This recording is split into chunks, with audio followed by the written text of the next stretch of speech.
अब हम औपशमिक के दो भेदों को देखते हैं। सूत्र नंबर 3, सम्यक्त्व चारित्र्ये। सम्यक्त्व चारित्र्ये यथाक्रम शब्द चला रहा है, तो ऊपर जो औपशमिक के दो भेद कहे गए थे वे यहाँ पर बतलाते हैं। औपशमिक के दो भेद, औपशमिक सम्यक्त्व और औपशमिक चारित्र। औपशमिक सम्यक्त्व और औपशमिक चारित्र। औपशमिक का अर्थ क्या था? जो कर्मों के दबने से जो भाव उत्पन्न होता है उसे औपशमिक भाव कहते हैं। तो आइए दोनों की डेफिनेशन देखते। औपशमिक सम्यक्त्व क्या है? तो अनंतानुबंधी, क्रोध, मान, माया, लोभ, ये चार प्रकृतियाँ और दर्शन मोहिनी की मिथ्यात्व, सम्यक मिथ्यात्व और सम्यक प्रकृति, इन 7 प्रकृतियों के उपशम अर्थात दबने से जो आत्मा में सम्यक्त्व उत्पन्न होता है उसे औपशमिक सम्यक्त्व कहते हैं। सम्यक्त्व की विरोधी अर्थात सम्यक दर्शन का जो घात करने वाली हैं ऐसी 7 प्रकृतियाँ अनंतानुबंधी, क्रोध, मान, माया, लोभ 4 और दर्शन मोहिनी की 3 मिथ्यात्व, सम्यक मिथ्यात्व और सम्यक्त प्रकृति, इन 7 प्रकृतियों के उपशम अर्थात दबने से जो भाव प्रकट होता है उसे औपशमिक भाव कहते हैं।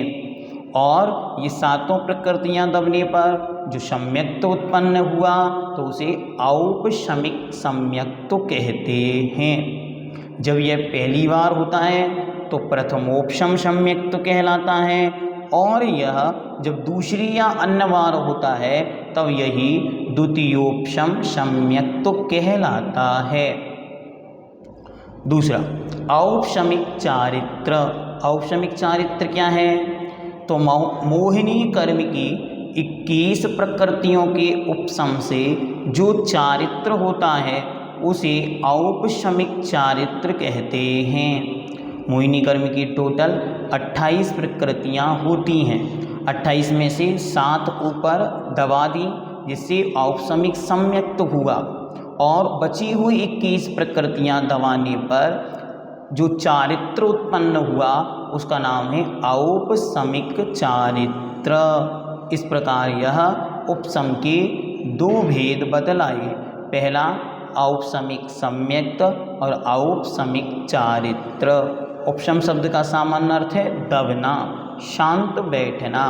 तो जो मोहिनी कर्म की 28 प्रकृतियाँ हैं उन 28 में से 7 प्रकृतियाँ जो दर्शन की विरोधी हैं इनके दबने से सम्यक दर्शन होता है, और बाकी 21 प्रकृतियों के शांत बैठने से आत्म परिणामों में जो चारित्र की परिणति बनती है उसे औपशमिक चारित्र कहते हैं। ये जीवन भर याद रखना है कि उपशम केवल मोहिनी कर्म का होता है, अन्य कर्मों में उपशम की कोई भी व्यवस्था नहीं है। ये बात अच्छी तरह ध्यान रख लेने पर हमारा संपूर्ण डाउट या विकल्प समाप्त हो जाता है। अब यहाँ पर उपशम सम्यक्त्व के भी 2 भेद हैं, एक प्रथमोपशम सम्यक्त्व और एक द्वितीयोपशम सम्यक्त्व। इनको देखते हैं। प्रथमोपशम सम्यक्त्व शब्द से समझ में आ रहा है प्रथम अर्थात पहली बार। मिथ्या दृष्टि जीव को दर्शन मोहिनी की 3 प्रकृतियाँ एवं अनंतानुबंधी क्रोध, मान, माया, लोभ, इन 7 प्रकृतियों के उपशम दबने पर जो सम्यक्त्व होता है उसका नाम प्रथमोपशम सम्यक्त्व है। और द्वितीयोपशम सम्यक्त्व क्या है? छायोपशमिक सम्यक्त्व के बाद जो उपशम सम्यक्त्व होता है उसका नाम द्वितीयोपशम सम्यक्त्व है। यह कब होता है? तो कहते हैं सप्तम गुण स्थानवर्ती मुनि यदि उपशम श्रेणी चढ़े तब उसको छायक सम्यक्त्व या द्वितीयोपशम सम्यक्त्व की आवश्यकता पड़ती है। यदि कर्मों का क्षय उस समय नहीं हुआ तो छायक सम्यक तो उपलब्ध नहीं होगा, तो उस समय भी कर्मों का उपशम करके करण परिणामों की विशुद्धि के बल पर इन कर्मों को दबाकर और आगे आगे बढ़ते चले जाते हैं। इसका नाम है द्वितीयोपशम सम्यक्त्व। इस प्रकार सम्यक औपसमिक के दो भेद हुए, औपसमिक सम्यक्त और औपसमिक चारित्र।